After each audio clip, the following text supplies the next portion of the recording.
Hi YouTube, this one's a little bit special today. I can't even put it into words or even explain to you how proud I am of this. I've just finished another one, the night creeper I've took in, but I've just finished up my field and forest. Now I've had quite a few come for this, and one of the last customers that come, we've got one of the last places. I was probably going to close it. Now I'm going to show you this in all its glory, and if you know, I really like you to tell me what you think. I might open the book for another 3, but that's it, because I've got so much to do for the show, because I've had quite a few queries about these. You know, it's nice for people to see the end product. You know, I know you trust in me and you put orders in, you know, even before I've made stuff a lot of the times. A lot of my frame locks, you know, my friction folders you've seen, but you know that it's going to be right at the end. Anyway, this is the one that I've finished today. And I just thought I'd share it with you. I am really proud of this design. Sandy, if you do watch this, any thoughts, mate? And you can tell me what you think. My homemade mosaic pins that me and Mr. Wellings went and fetched the components for. I got there in the end, mate. I bought a load of different components to try and figure out my own, because I weren't prepared to copy Sandy. I'm not that way. I weren't prepared, you know, I wanted to make this knife my own. You know, I sat down and I spent a long time designing this knife. As you can see, it's a lot different to a lot of the, you can tell it's a wood, a bushcrafter type knife. It's in 3mm, this one, but you know, it's, hopefully you can see that it's my own design, my own profile. The handle's a lot different to a lot of the others.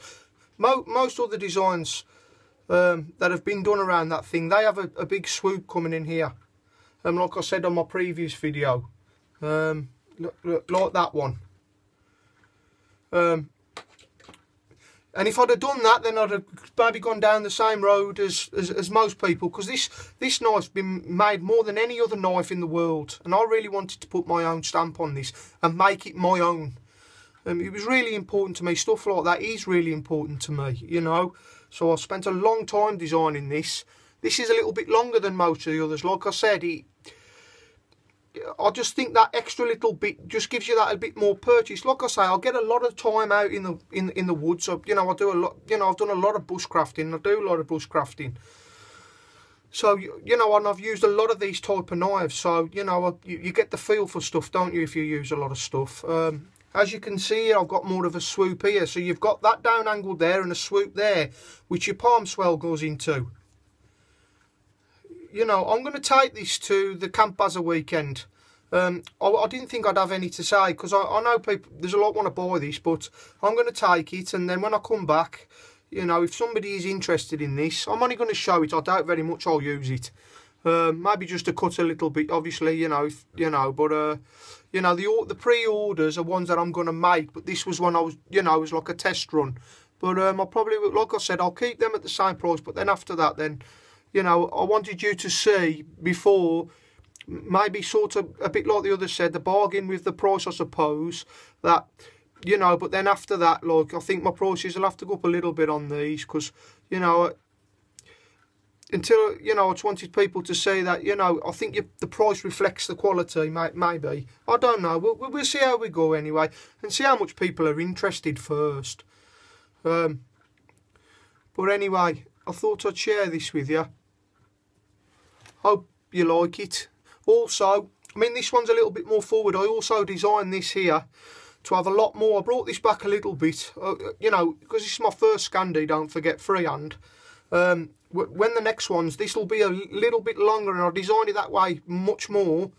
Because I was speaking to a good friend of mine, Pete, you know, he's in the army, and he uses a lot of these. He loves this type knife, you know, and we was discussing this bit here. So I'll give this, on the next one, it'll just be a little bit more, maybe about there, so you can really get your finger on it. You know, you can do it with this one fine anyway, but just that little bit more. I mean, you can do that with mine, but if you're somebody who's got really big hands, you're pushing it a little bit then. But once I've extended that a little bit more, only a couple of mil, just 2 mil will do it, then, you know, you'll have that extra added feature.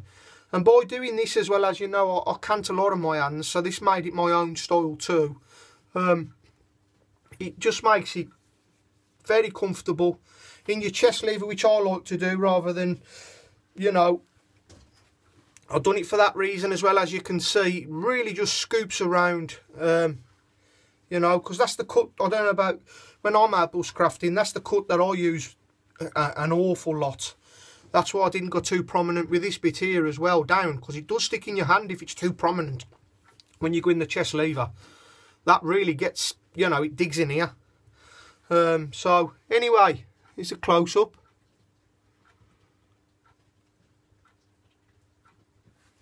Show you the profile. Ooh, bear in mind this is 3mm. Anybody who's made any noise out of 3mm will know this is an absolute laser. I'll do another video on it cutting, but obviously being a scandi grind and 3mm, it's crazy sharp. It's frightening sharp to me, this. You know, I mean, I'm frightened to touch it sometimes. Anybody who knows with scandis will know what I mean, especially with a thinner stock. Scandis get scary sharp. So I've not gone too high with the bevel, as I've said, because I ground it out freehand. If you feel, whoever buys this, you'll feel there's a lot more meat at the end, and you can only really do that by freehand, because then you can give it that slight adjustment and come round, and you can keep the same grind, but you can get much fatter, which gives you a much stouter tip. And that was another reason. That's why I was so pleased and impressed with Sandy really trying, you know, and doing it freehand, because you're able to do these things freehand. You're able to, you know, make fine adjustments and make things fatter. With a jig, you do struggle a little bit with that. Anyway, I'm on my rambling. It's tired again. I'm late. It's late. So there we go, guys. Any thoughts on this? Please tell me what you think. Obviously all the ones that'll be made, obviously all the wood I've got's like this. It's all, you know, this figured burl, so they'll all be like this. I mean, I've got quite a bit of this pin material. I have to make some more. I've got to get some more, probably enough to do about 5 maybe. You'll have to see. So as you can see, you know, I've always found the handles, for me, when I'm doing the knives, I've always found the handles quite easy to do. It's this freehand scandi that I've always found really difficult, and I'm hoping I've cracked it. I think I have. It's just practice. What I do now is every time I get a chance, if there's a bit of scrap or there's a bit of spare and I've cut something out, I'm on that grinder practicing freehand scandi.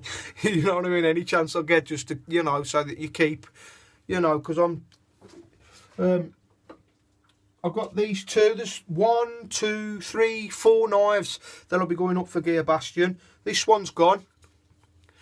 Thank you, Mr. Unreal Smith. You know, it's just got to be all cleaned. You know, I've just ground the pins down. I'll do a little video tomorrow of some more when I've done them, of the Night Creeper. It looks bloody great.